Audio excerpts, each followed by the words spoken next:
विशंबर जी, आपसे शुरू कर रहा हूं। हिंदुस्तान फंस गया क्या? आपको लगता है we are in a very peculiar situation? हम ना इधर साथ दे सकते हैं ना उधर साथ दे सकते हैं, जैसा रशिया और यूक्रेन में हुआ था। हमारे लिए बहुत अजीब सी स्थिति हो गई है क्या ईरान और इजराइल की लड़ाई में? देखिए, आज ग्लोबल सिचुएशन ऐसी है जहां हमारे लिए बहुत ही इस किस्म की जो सिचुएशन है वो बहुत कठिन सिचुएशन है, इसमें कोई शक की बात नहीं है। एक तरफ तो उग्रवाद है और उग्रवाद, लड़ाई उग्रवाद से शुरू हुई थी। भारत उग्रवाद का कैसे साथ दे सकता है? हमास, हिजबुल्लाह, हौतीज़ सब उग्रवाद का जड़ है इस दुनिया में। और एक तरफ कहीं ना कहीं इस उग्रवाद के सहारे एक अच्छा खासा हमारा स्ट्रेटेजिक पार्टनर, टेक्नोलॉजी जिसके पास है, मिलिट्री पावर है, और जो एक डेमोक्रेटिक कंट्री है, वो कहीं ना कहीं विस्तारवाद का भी इस पिछले एक साल से अगर देखो, ये लड़ाई रुक सकती थी अगर महत्वाकांक्षाएं नहीं होती नेतन्याहू की विस्तारवाद के लिए। और सबसे बड़ी बात यह है कि भारत सबसे बड़ा आज 2 अक्टूबर का दिन है।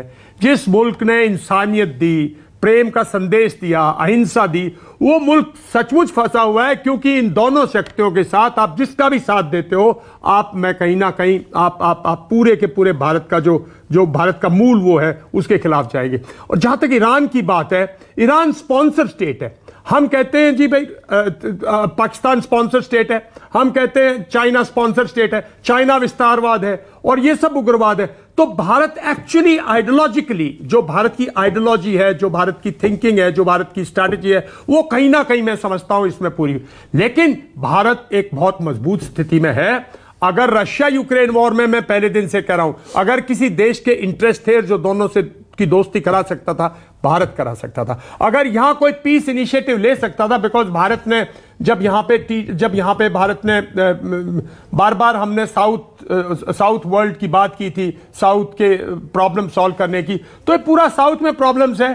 कहीं ना कहीं इनिशिएटिव अगर भारत लेता, एक साल में किसी ने कोई इनिशिएटिव नहीं लिया, क्योंकि एक तरफ अकेला इजराइल नहीं है, जैसे आपने कहा, अमेरिका फुली वॉर को सपोर्ट कर रहा है। मेरा मानना यह है, यूक्रेन की लड़ाई से कमा रहा है अमेरिका और इजराइल की वॉर को सपोर्ट कर रहा है। यह पूरी की पूरी लड़ाई में पूरा का पूरा, जब तक अमेरिकन इलेक्शन नहीं सॉल्व होगा, इलेक्शन नहीं खत्म होगा, यह लड़ाई ऐसे ही चलती रहेगी।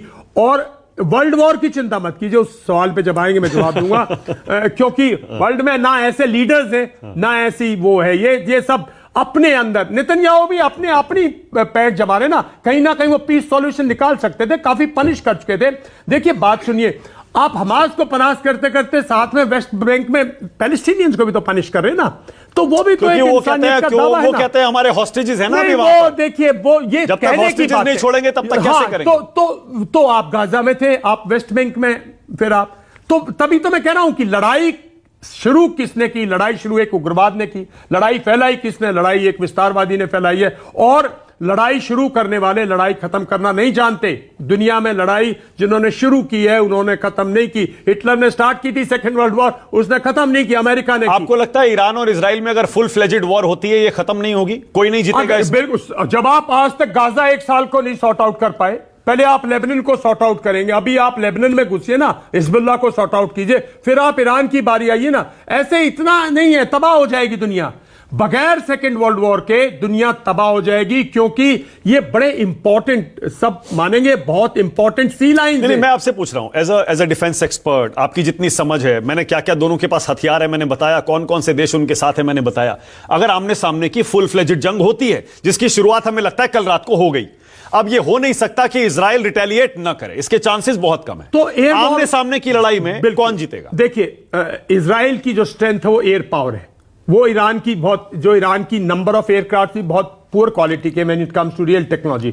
जो इजराइल की मिसाइल्स बाय एयर जो फायर हैं, उनकी बहुत पावर है, जैसे हमने बालाकोट में देखी थी, वो बिल्कुल डिस्ट्रॉय कर देगी।